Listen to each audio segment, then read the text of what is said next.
My name is Talia, and I'm a senior in the Behavioral Neuroscience program and one of the student leaders for the Students for Sensible Drug Policy Club, or SSDP. SSDP is a national youth-led network dedicated to ending the war on drugs and promoting a more science-based and compassionate drug policy. This fall, I began talking to attorney Catherine Tucker to brainstorm ways we could share her wisdom in this field with the larger campus community. And I'm so excited that SSDP, in conjunction with the Behavioral Neuroscience program and Psychology department, could make this event possible. So a quick note about the schedule. First, I'll give an introduction of our guest speaker, and then she will give her talk with time for questions at the end. If you're attending on Zoom, feel free to type your questions in the Q&A portion, and I will relay them here in person. Following the talk, there will be an opportunity for an informal meet and greet in this room. So if you're interested, feel free to stick around. And thank you again for everyone for attending this evening. All right, without further ado, here's an introduction of our guest speaker tonight. Attorney Catherine Tucker is Director of Advocacy for the National Psychedelics Association. Before joining the NPA, she co-chaired the Psychedelic Practice Group at Emerge Law Group. Tucker is a founding member of the Psychedelic Bar Association and serves as a liaison to the Psychedelic Lowering Task Force within the American Bar Association. Across her 30-year career, Tucker's work has focused on advocacy to protect and expand the rights of the terminally ill. She served as executive director of the End of Life Liberty Project, which she founded during her tenure as executive director of the Disability Rights Legal Center, the nation's oldest disability rights advocacy center. Tucker served 2 decades as Director of Advocacy and Legal Affairs for Compassion and Choices. Prior to that, she practiced law with Perkins Coie. Professor Tucker has held faculty appointments at Loyola Los Angeles, the University of Washington, Seattle University, and Lewis and Clark schools of law, teaching in the area of law, medicine, and ethics at the end of life. She publishes widely in journals of law, medicine, and ethics on topics related to improving end-of-life care and expanding options available to patients confronting terminal illnesses. Tucker served as lead counsel representing patients and physicians in 2 landmark federal cases decided by the United States Supreme Court, Washington versus Glucksberg and Vaco versus Quill, asserting that mentally competent, terminally ill patients have a constitutional right to choose aid in dying. These cases are widely acknowledged and have prompted nationwide attention to improving care of the dying and to have established a federal constitutional right to aggressive pain management. Tucker played a key role in successfully defending the Oregon Death with Dignity Act from attack by the United States Department of Justice, resulting in the landmark decision of the United States Supreme Court, Oregon versus Gonzalez, representing the patient plaintiffs. Tucker was part of the team that succeeded in enacting the nation's first state law permitting psilocybin therapy, Oregon Measure 109 in 2020. She currently serves as lead counsel representing a palliative care physician in a Seattle area oncology clinic and the first effort to apply right to try laws to psilocybin therapy, and in a related effort to compel DEA to reschedule psilocybin from Schedule 1 to Schedule 2, currently pending in the 9th Circuit Court of Appeals. And without further ado, attorney Catherine Tucker.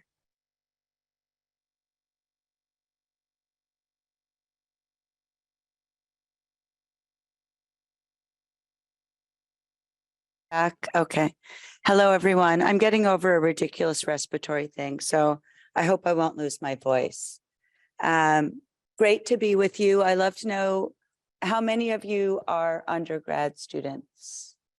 Pretty much everyone. Are any law students here? How many of you are lawyers? Okay, so I'll try to dial this in a way that doesn't seem too lawyerish. But maybe some of you will be excited by this work and decide to become lawyers. So my interest in psychedelic substances is really because I've spent so long working to improve the care of the dying. And the thing that's so exciting about the clinical trials, maybe some of you are following them, but they show that patients with anxiety and depression get amazing relief when they have even a single guided session with psilocybin-assisted therapy. And so that really stoked my interest. And so here I am today. across the 35 years I've worked in the field, we've done a lot. We've seen these huge strides in both law and medicine that relate to improving the relief of physical suffering of dying patients, but that's been less true with regard to non-physical. And so hence the excitement about the potential for psilocybin-assisted therapy. So I've got just a few slides. Maybe many of you know this research, but the modern era research with psilocybin has these kinds of findings: significant and sustained relief with no clinically significant adverse events. And these studies, Charlie Grobe's study out of UCLA, and then Roland Griffith's study out of Johns Hopkins, they're just really exciting findings.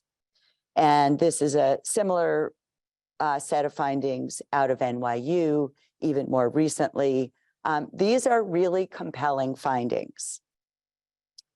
Are there other promising potential applications? Yes, that's not really my field, but I notice you have a speaker coming in on Thursday who's going to talk about some of that, and he's a clinical researcher.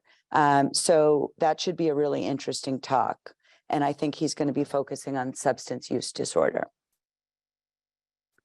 So the work that I'm doing these days is really oriented around how can we create a federal safe harbor for psilocybin-assisted therapy.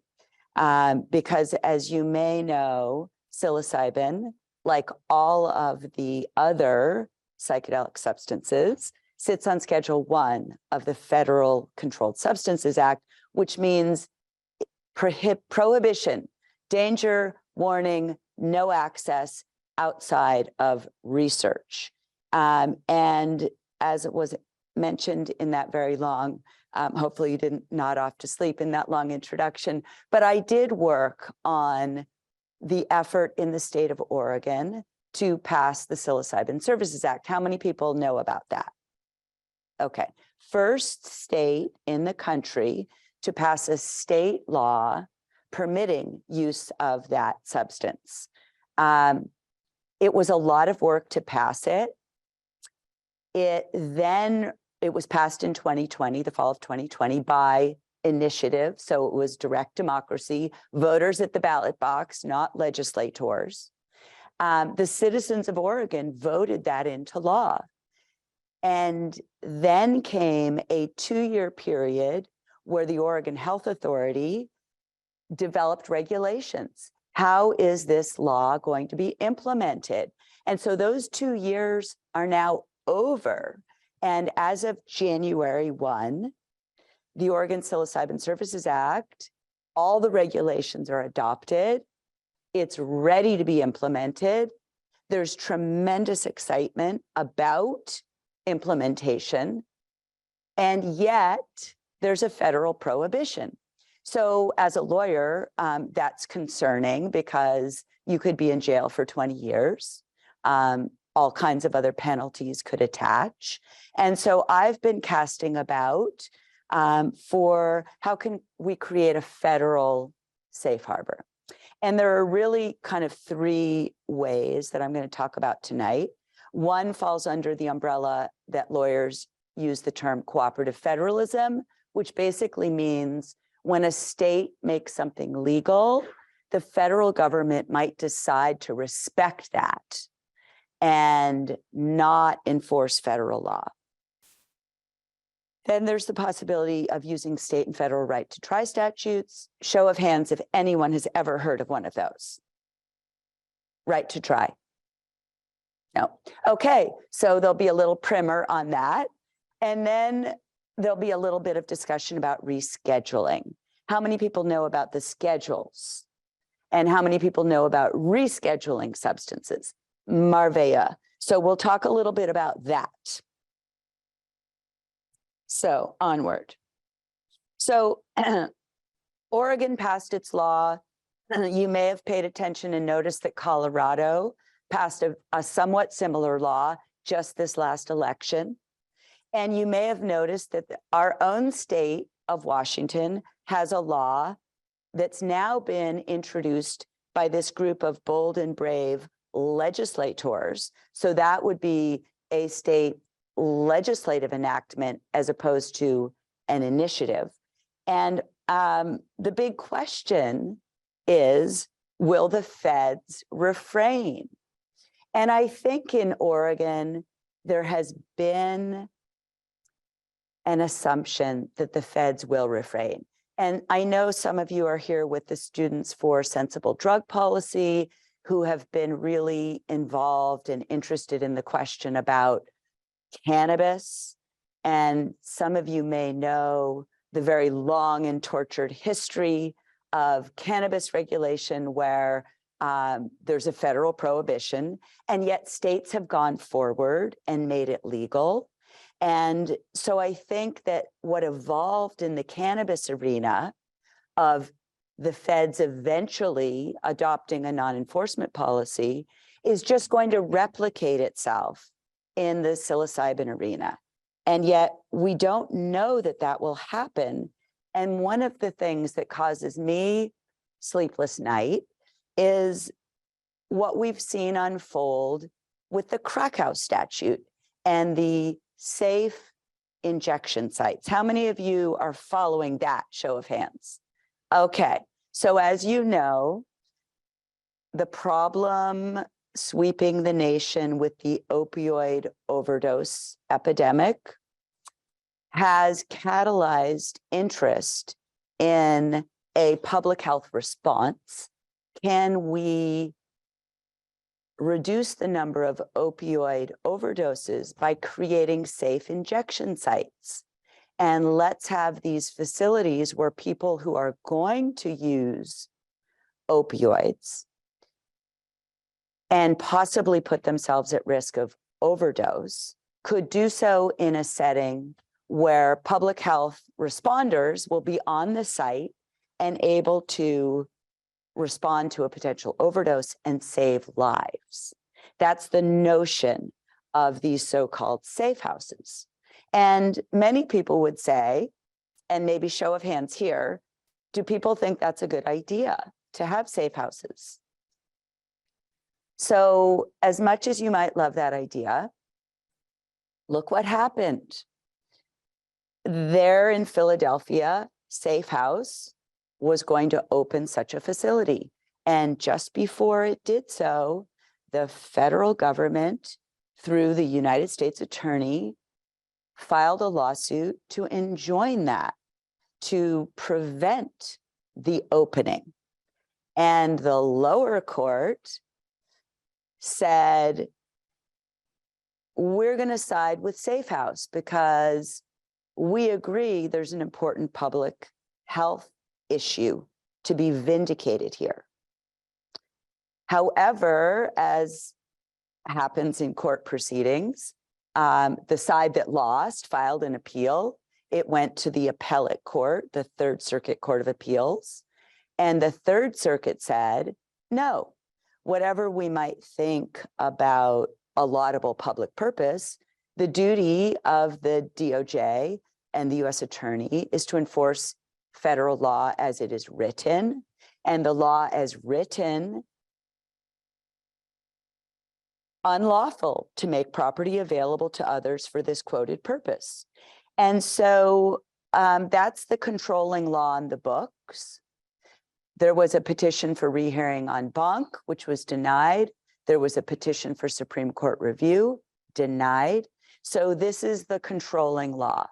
And it is true that the Safe House litigation began in the last administration. The president, whose name will not be spoken, like Voldemort. How many people know Voldemort? Show of hands. All right, any Harry Potter fans? So that president's administration was in office when that began, but we're now 2 years into the Biden administration, and there's been no sign that the DOJ enforcement policy is changing. So I say to myself, And if you go and read this decision, and I've given you the site and you can Google it up and you don't have to be a lawyer to read the decision. Every time as you read that decision, take the word safe injection site and transpose psilocybin service center, and you'll see the exposure in Oregon. Now, I'm not going to go into it here. It's a topic for another day. I do think there's some creative thinking to be done around finding an immunity. And that's the kind of thing I like to do at my day job. Whether that will be developed and applied here, we don't know. So, as earlier mentioned, what happened with cannabis is, yes, as you know, eventually this thing called the Cole Memo was adopted at US DOJ. We don't know if a Cole sort of memo will be adopted with regard to psilocybin.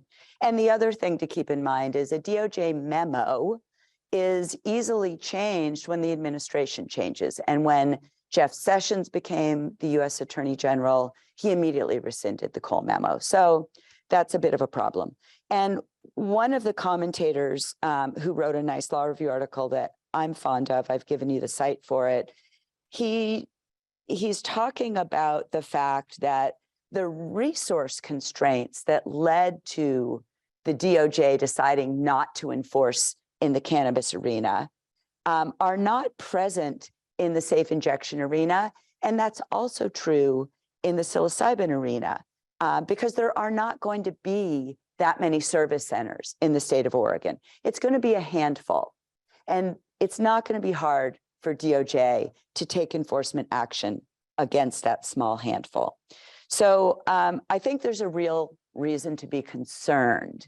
And so for those of you who are busily working in your student chapters on how can we get involved in enacting a law in the state of Washington that allows psilocybin service, I just want to plant the seed of thinking about, make sure whatever law you get so excited about adopting has an eye on creating, as best you can, a federal safe harbor. All right, turning the page. What about using state and federal right to try laws? Now, I know none of you raised your hands, and the truth is, I had never heard of right to try laws either until I was working on the Oregon initiative and I realized the federal exposure. And I thought, well, where could we find federal safe harbor? And I found these really interesting laws. They swept the country in a firestorm with 41 state enactments in a period of 5 years. That's an incredible pace of policy adoption. 41 state adoptions and a federal counterpart in a 5-year period.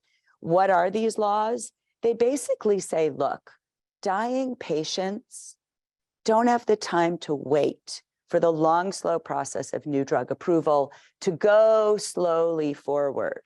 And for that population, they should be able to access promising investigational drugs in a therapeutic setting before final approval. Well, so when I found out about those, I opened up the little statute book and I was like, whoa, what makes something within the scope of these laws? And this is the answer. It's relatively few requirements. The drug must have completed a phase 1 clinical trial.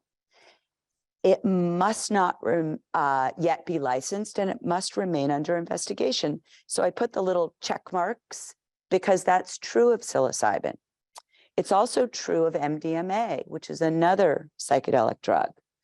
These drugs, by the terms of these statutes, are eligible investigational drugs.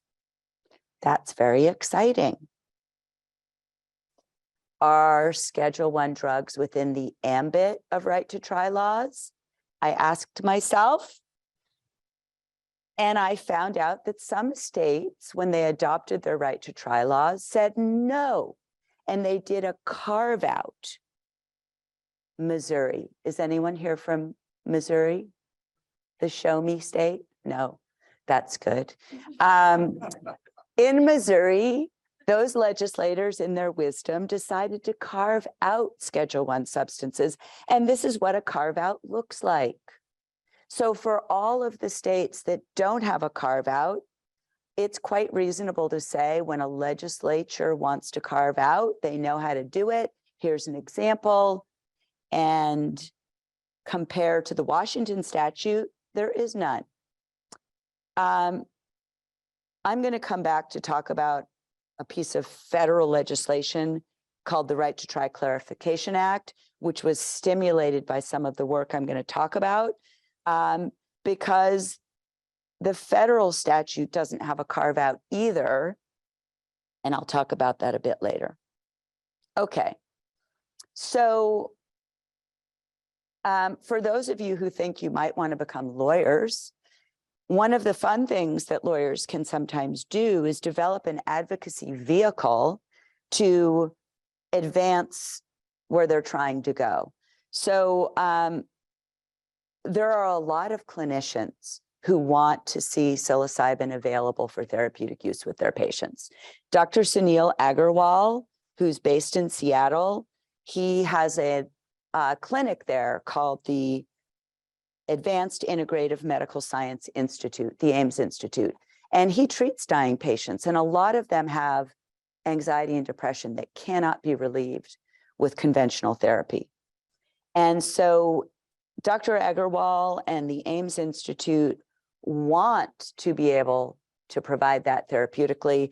And so we went to the DEA and we said, DEA, how will you accommodate right to try? And the DEA said, well, we won't. So that opened the door, in our view, to going into the court to have the court decide whether the DEA needed to accommodate state and federal right to try laws. And so we did do that. And this is what we said when we went into court: right to try is the law of the land. There's a lot of deep in the weeds argument about how the right to try amends the Food, Drug, and Cosmetic Act, which is superior to the Controlled Substances Act, deep in the legal weeds. That was a good argument that we had. We also argued that the DEA has a very limited law enforcement role. It is to effectuate controls against diversion. It is not empowered to make determinations about the practice of medicine. And that's something that in our federalist system of 50 states is really left to the states in the first instance. We really liked those arguments. The DEA came in and, as agencies like to do, basically said, nothing to see here. The courthouse doors shouldn't even be open because our decision to refuse access was not final. It's kind of a procedural duck. And to the extent the DEA reached the merits, it said this ridiculous thing about how preventing dying patients from accessing psilocybin is necessary to conquer drug abuse. The court, as it often does, deferred to the agency and said, okay, we don't have a sufficiently final decision here. We're not going to reach the merits. Go away. But instead of going away, we immediately turned around and we did two things.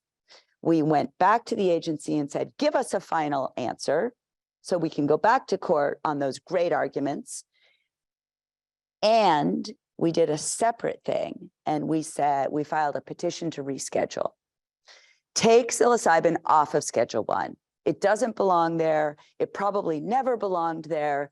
Move it over. And because we're advocates, and advocates often make strategic decisions to take the smallest bite of the apple so that they'll get the bite, we said, just move it over to Schedule II. Even though I know, and maybe many of you know, there's a lot of good reasons it could sit on a different schedule, Schedule III or IV. We said, just move it over to Schedule II.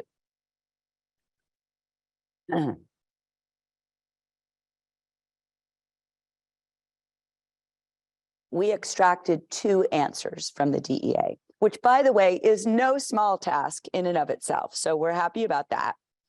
It's very hard to get the agencies to do things. Meantime, before I get to the exciting news about what happened, our filing of the Ames 1 lawsuit did stimulate federal lawmakers to introduce something called the Right to Try Clarification Act. That was simply to clarify that, in fact, right to try does apply to Schedule I substances. So that was introduced last summer. It has since been superseded. I'll talk about that later. Oh, I guess I'll talk about it now. Subsequently, a different federal bill was introduced called the Breakthrough Therapies Act. Show of hands if you've noticed that. It's super interesting. Take a look. I've given you the site. Very bipartisan. One of the really interesting aspects of it is where the FDA has afforded breakthrough status to a drug, it would essentially move the drug from Schedule I to Schedule II. Breakthrough status has been afforded to psilocybin, and so it would have already solved our problem. So that's an interesting federal bill that's pending, and Students for Sensible Drug Policy could throw themselves into making sure those lawmakers hear from them about enacting that bill. All right. We did get a final action from the DEA on the right to try question, and it was the same as the earlier answer, no access. That did open the courthouse door. We did go back into the Ninth Circuit. However, we've put that case on hold. We refer to that as Ames 2 because we then, a few weeks later, heard from the DEA on the rescheduling denial, and the DEA declined to reschedule. So that opened the courthouse door to an appeal of the rescheduling denial. That appeal is the exciting one that is currently going forward as we speak. I know you're on the edge of your seat with that excitement. Talk about an agency that doesn't do its job. If you were to open up the denial of the rescheduling petition, it's like 4 sentences. And the DEA clearly did none of the things that it is obligated to do by statute. For those of you who know how the DEA is supposed to conduct itself when it gets a rescheduling petition, it is supposed to conduct, not itself, it is supposed to see that the agencies with the expertise to conduct a medical and scientific evaluation. Who here is a scientist? All right, you scientists, you know, scientists know stuff. The people who are supposed to do the scientific and medical evaluation of whether a drug should be rescheduled are the scientists. They're the people over at HHS and or FDA. They're not within the DEA. So DEA did not bother to ask for that evaluation. That's a problem when an agency fails to do its job. The other thing that's really interesting about the denial is the DEA said, because the FDA hasn't approved this drug, we're forced to keep it on Schedule I. That's an erroneous test. That is in violation of the statute. And one of the reasons why this rescheduling appeal is of broader interest than just relates to psilocybin is this is the case that could be the vehicle where this erroneous test that the DEA has used in the cannabis context for more than 50 years is thrown out. So that could be very exciting. Our case has no procedural infirmities. So if you followed cannabis rescheduling, for example, this most recent case known as Sisley, that was thrown out not on the merits, but on procedure. We have no procedural infirmities. And we are also in an era where reflexive deference to agency decisions is no longer the norm. And that's important for this case. So this is a super exciting case. We on the petitioners team are busily writing our brief right now. It's due on February the 9th. And amicus briefs, that means friends of the court, they will be filing briefs a week later. And we expect to have many friends. We are going to see researchers like Roland Griffiths and the Johns Hopkins team. We are going to see clinicians who are eager to put this in their palliative care toolbox. We're going to see lots of different, we're going to see the cannabis advocates who want to see this bogus test thrown out. There's going to be a lot of different amicus briefs, and those are all going to be in the public domain, and you can read them all and learn a lot. It's going to be very exciting. Students for Sensible Drug Policy could put in an amicus brief if it wanted to. So coming to the end, because I really like to take your questions and stop talking. In conclusion, I would say, I feel there's a clear need to establish some kind of federal safe harbor. And we are busily working on that. And maybe some of you super creative, smart young people will think of other ways to do that. And that would be excellent. And all of this work is being funded through philanthropy. So if some of you sit on philanthropic boards and have a big purse where you need to make donations, I hope you'll consider making a donation. We are at this fiscal sponsor, the NOAC Society. If you don't know about the NOAC Society, it is a psychedelic education and reform organization you might like to get to know about within your group. They do very cool things, and they host something called the RTT Advocacy Fund, and that's how we fund this work, because of course we're not charging the dying cancer patients. We're looking to public interest funding. So with that, and I hope I've left some time for questions, I think I have. Love to hear questions, comments, or suggestions from the audience or those of you on Zoom.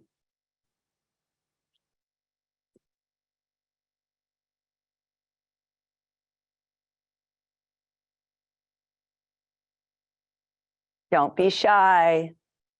Questions, comments, observations, suggestions? Yes. I'm going to ask you to go a little bit beyond, actually a lot beyond the dying patient. I'm a clinical psychiatrist. I treat patients who aren't dying. And I'm aware of a lot of research on, some research on psilocybin that is very encouraging in clinically using psilocybin to treat, for example, treatment-resistant depression.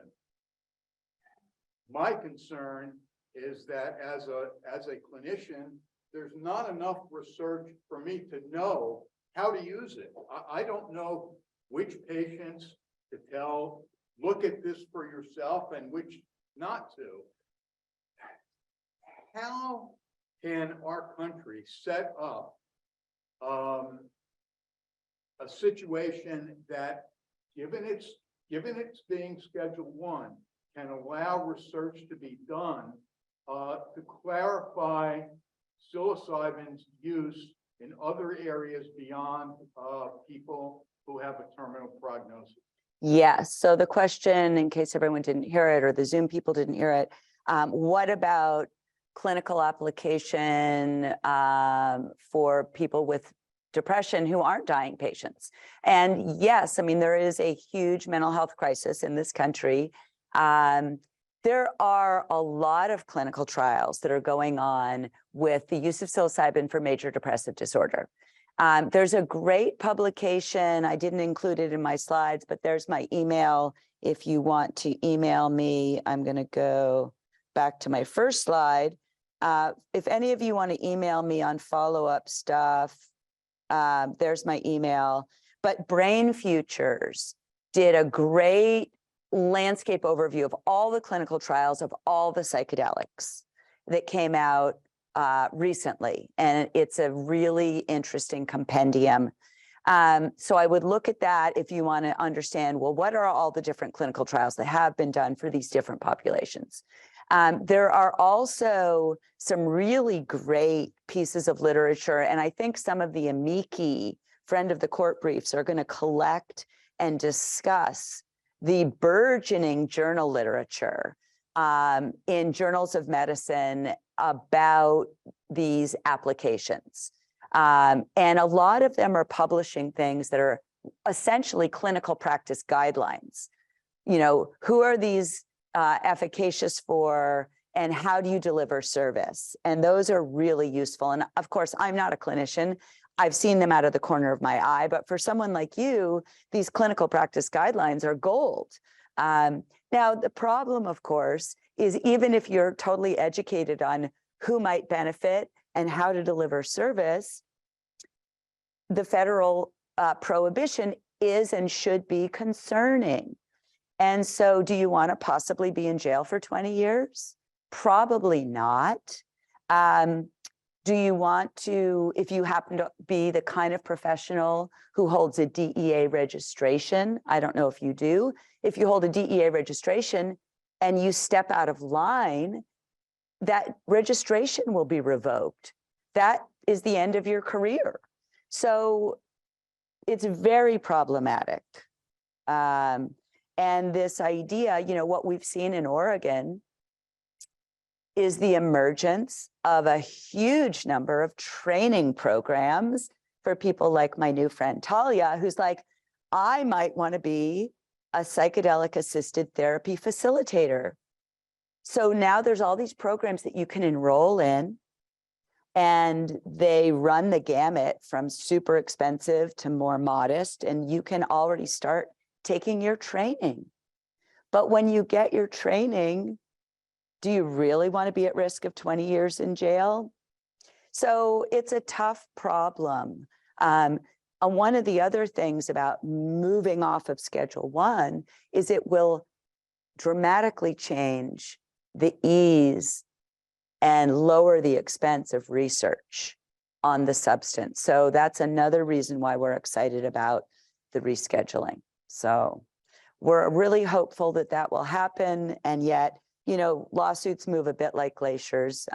Even in the time of climate change, they still move slowly. And so we'll see where we can get with this effort. Yes. Oh, thank you for asking. There is an enterprising organization that has set up a website called righttotrypsilocybin.com, and they do occasional updates. And they also, if you go on that site and you sign up as someone who wants to follow it, I think they send out periodic updates over email, and they invite you to Zoom meetings. And sometimes my little face is on the Zoom giving an update, and that's one way. And then, the other way is, set a news alert for Ames versus DEA, because anything that happens, the cases have been followed really widely in sort of the trade press that follows psychedelics, a little bit less so like the general media. Yes.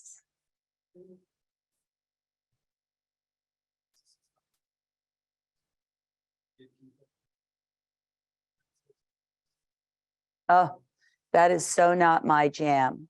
I'm not the right person. Could be another fun topic for a future speaker, or maybe you know the answer. Oh, no, I was there, have some questions. Oh, sorry, not my thing. Yeah, go ahead. One of them, no medicinal value / benefit and prone to dependency are two glaring contradictions of Schedule 1 classification relative to psychedelics. Why has this not yet been challenged in the highest court when millions of lives are at stake? Well, so I believe our petition to reschedule psilocybin is the first one ever. And so we are challenging that. We are challenging the notion that there is no currently accepted medical use.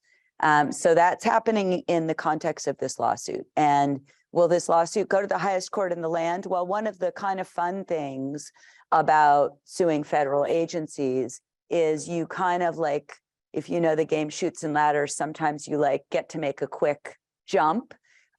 You get to jump over the federal district court and go straight to the federal appellate court, which is why we are already right now in the Ninth Circuit Court of Appeals. So whatever happens there, the next court is the highest court in the land, and that's the United States Supreme Court. So we'll see if we end up there. Yes. You mentioned that You have to shout at me. You mentioned as that small bite out of the apple and being schedule one, schedule.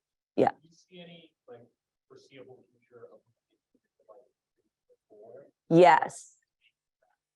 Yes. So the question was, the current petition is about rescheduling from Schedule 1 to Schedule 2, and what is the likelihood that moving it to 3 or 4 or 5 could happen? And one of the really interesting things about our appeal is, you know, basically what the court is not going to reschedule. Like the most the court can do is remand to the agency and send the agency back to do its job.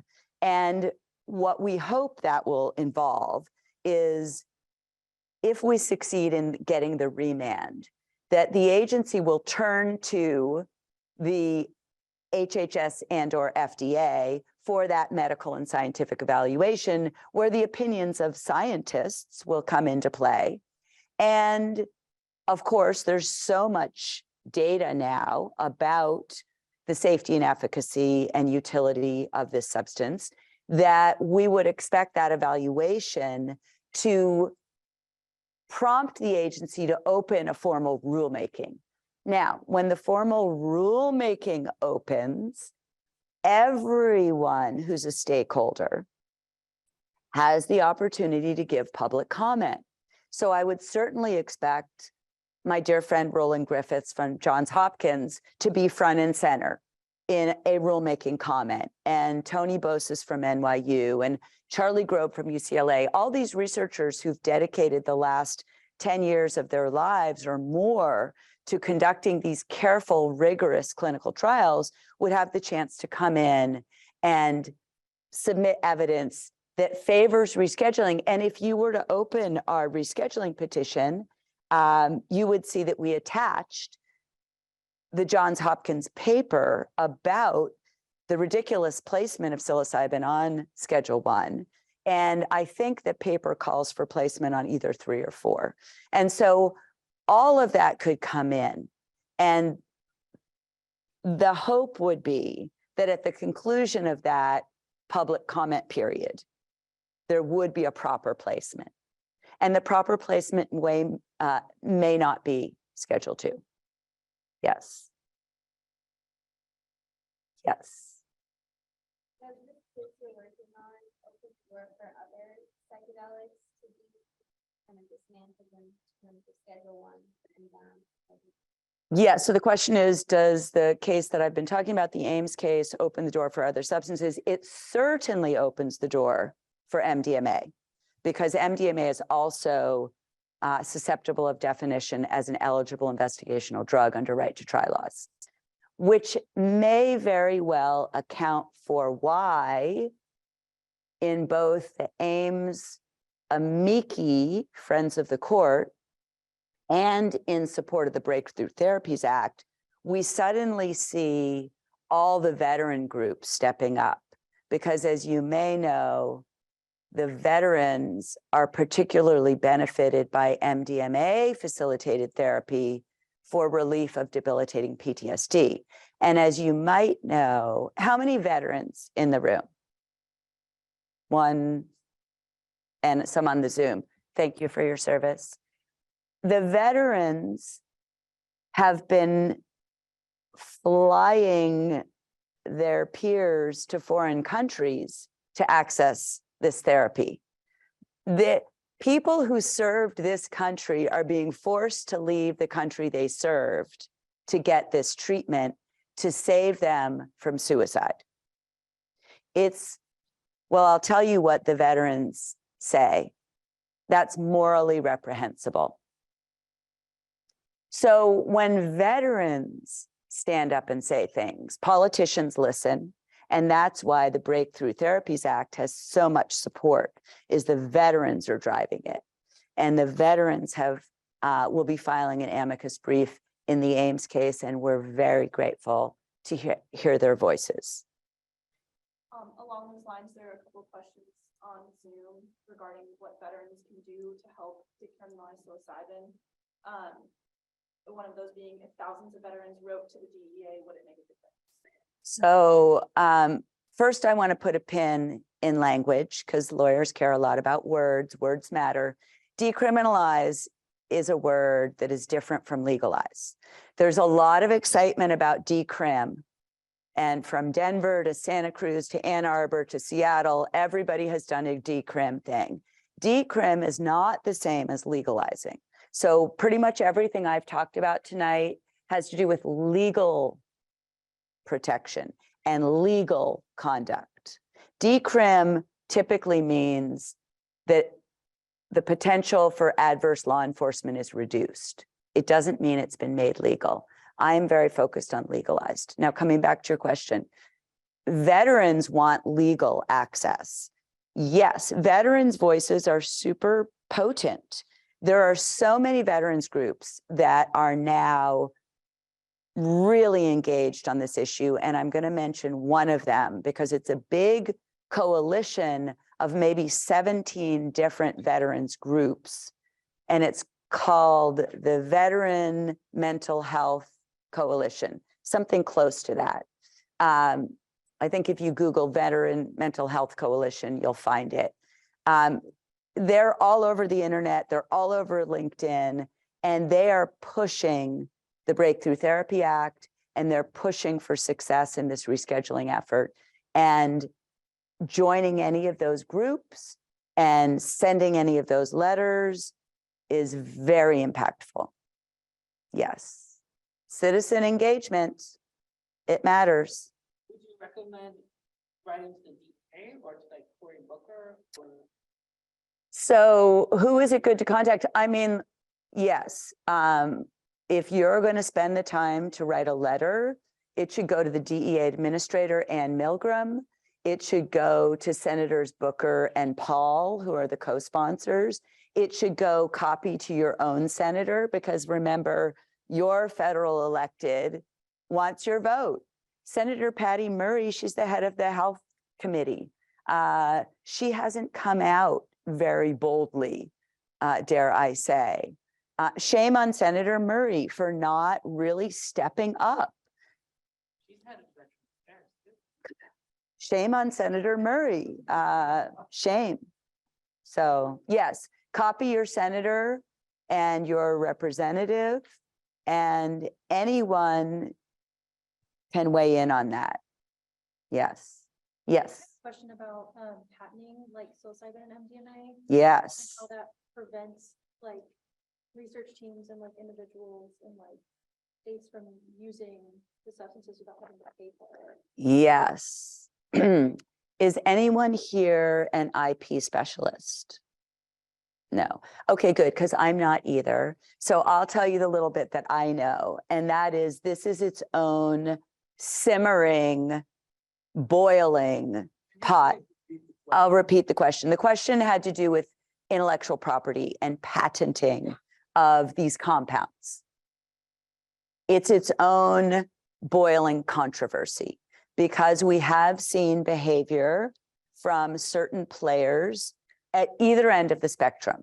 So you may know that one of the big players in this domain is Compass Pathways. Compass Pathways is running a lot of the clinical trials around the globe that involve psilocybin, and it involves their synthetic psilocybin. And it's been incredibly aggressive in pursuing patents, including to things like the music playlist and whether there are eye shades on the patient. And the overreach has been noted and criticized. At the other end of the extreme, we've seen groups like USONA, which some of you may know is a public benefit corporation. And USONA is producing some of the synthetic psilocybin in the clinical trials. And because it is a public benefit corporation, it's taken the very opposite position, including to the extent that a couple of years ago, it published its synthesis process in the public domain. It eschewed any intellectual property interest in that secret sauce recipe, and it made it public. So here are behaviors at the opposite end of the spectrum.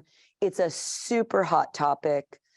For lawyers who specialize in intellectual property, which includes patents, they are a Twitter about this constantly. And there are conferences and chat groups and Zooms and webinars every day of the week on the intellectual property topic. And that's its own thing. Yes. What are the laws around people who cultivate it for the clinical studies? Like, are they at more of a risk than like the clinicians for using it? Like, could there be a situation where it's legalized for clinical studies, but not like legalized to cultivate for the clinical studies? Great question. The question is cultivation. There are no clinical trials to date that I am aware of, although I'm immediately going to say, but that use the grown fungi. The clinical trials, like in all the studies that I cited for you, are using synthetic. And that synthetic has been produced typically by like USONA Institute and supplied to the clinical trials. Like better or worse use synthetic or like? So let me just finish on the but. I believe there is a new trial that's just getting underway at UCSF that is going to be using fungal. No published findings. So if you were following the stuff about the RTT access, there must be a successfully completed phase 1 clinical trial. So the fungal would not be RTT eligible, which I think is really, I've been thinking a lot about that. So if RTT access were to open, it wouldn't be fungal, it would be synthetic. So I think your next question was going to be related to, and it's more for a scientist to answer, you know, is fungal better than synthetic? I mean, all I will say, you know, from what the little bit that I know as a non-clinical person is, you know, the synthetic is going to have just that active ingredient of the psilocin, and it's not going to have all the many things that happen in the fungus. And I know that people will argue about, well, all those other things are super beneficial, but that's going to be an argument for the day that the clinical trials with fungal are published and reviewed and discussed. I mean, if you think of cannabis. Right, Similar. right. That's right. Synthetic cannabinoid and it's pure and you're only studying that one thing, but in the real world, obviously, a lot of other things are happening. So Yes, it is. That's right, for sure. Yes. So it seems like from what you were talking about the DEA and rescheduling, they seem to not even be interested in going through the correct pathways to reschedule this drug. Do you think if the Supreme Court were to hand down a remand for this particular substance, it would set sort of a precedent for them to get sort of on track to be doing their job? Yes, may it be so. Yeah, so the question was, if we're successful in this Ames case, could it possibly reorient the DEA to how it handles these petitions in future? And I hope, one, that we're successful in the case and we get that remand, and two, that the DEA then does do what it should do. I mean, I'm very sad to say, if you have followed the 50 years of rescheduling litigation around cannabis, you know that what's happened is that the DEA has often been smacked down by the court and then misbehaved again. So we have seen things happen. Who knows the case Washington v. Barr? So, as you know, excitingly, in that case, the federal court was so disgusted with the DEA's recalcitrance that the court said, we're going to retain jurisdiction. We're remanding, we're sending it back to the agency, but we're retaining jurisdiction because we're watching you. We are watching you. And if it needs to come back to the court, we still have you. So the courts have some ability to police this. And in our petition right now, as we're writing our brief, we're like including a request that the court retain jurisdiction because the agency is recalcitrant. So we're on it. Yes. Do you think that means that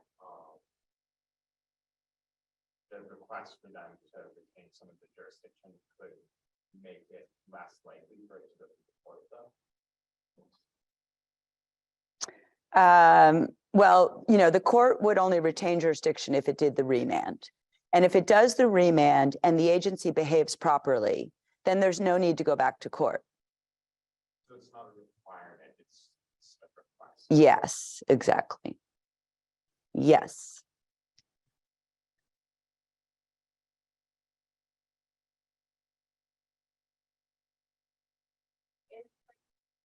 Files after they're published and it's shown that it has like further beneficial like effects that are found in fungal things.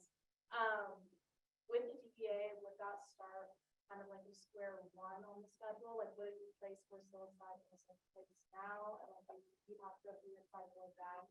Or would it be put on the same spot that like the synthetic So if I understand the question, it's about whether fungal psilocybin would find itself on Schedule 1.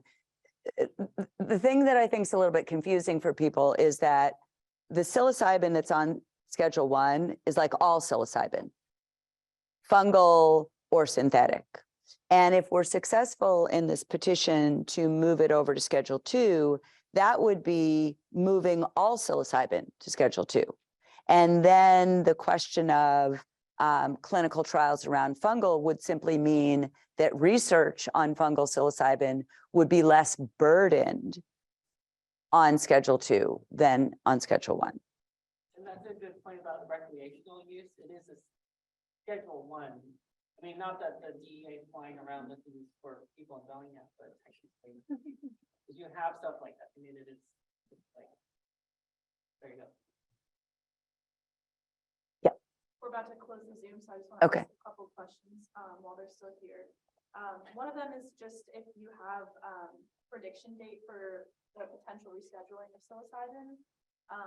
And the question is, are there any countries ahead of us and how can we learn from them? Oh, interesting. So, you know, it's, you know, crystal ball stuff to try to imagine, but I would say like the fastest possible track would be we get all of this briefed and argued and a decision of the Ninth Circuit could come out in the summer. And if it's a decision to remand, then it goes back to the agency. The agency could sit there. It often sits 4 or 6 years on some of these things. If you go back and look at the timeline on the petitions to reschedule cannabis, they sometimes, between the time the petition and even if they do sort of the right thing, like they send it to HHS, it might take them a year to send it. And then HHS might take a year, and then DEA might get it back and take 2 years to do anything. So, I mean, we're going to stay on it. I hope it'll be a faster track than that. It's ridiculous. Your federal tax dollars at work. So we're going to try to really stay on it and hope that it moves faster. And then internationally, I know there is an international effort to reschedule psilocybin as well. And I've kind of been watching that out of the corner of my eye. I don't think it's moved along really, but there's an entity dedicated to that. I will say I keep also out of the corner of my eye what's going on in Canada. And some of you may know TheraSil is a nonprofit up there that's been pushing really hard to open access for terminally ill patients with some success. And there are some really interesting, and it would be a talk for another day for people who are really interested in comparative law. So come back for that one. Comparing the US and Canada. In some ways, Canada's ahead of the US, and in other ways it's behind. So that's a complicated subject for another day, I guess, is how I'll punch that forward. So. Are we good? Shall we? Thank you all for coming, and feel free to email me